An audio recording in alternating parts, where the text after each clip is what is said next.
na. So, masarap na yung tulog mo, Koy. Kasi naayos na natin yung cooler mo. So, malamig na yung so, ito na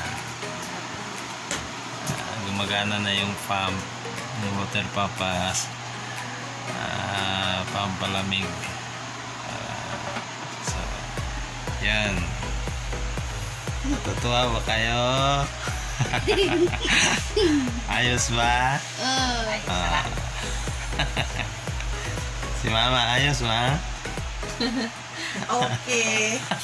Okay na okay. So, ayan. Ayos lang. Sinusubukan namin kung ano yung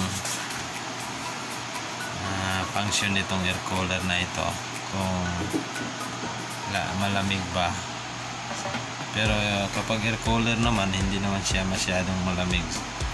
Mas advantage lang ho ito compare dun sa mga electric fan. So, ganun po.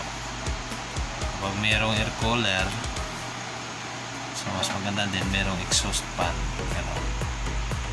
Merong exhaust fan dyan sa taas para lalabas yung amoy at saka yung mga alikabok. Para mas presko yung hangin na bubuga sa loob ng room. So ayos.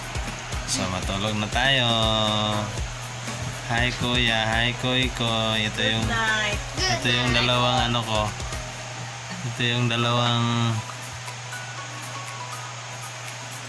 anak ko, yun. Ito yung youngest na si Koy. At saka si yung eldest ko, si Kuya Kian. Okay, good night. Good night all. Good night. Good night mga ka-partners.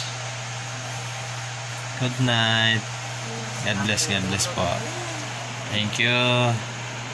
Ayos na.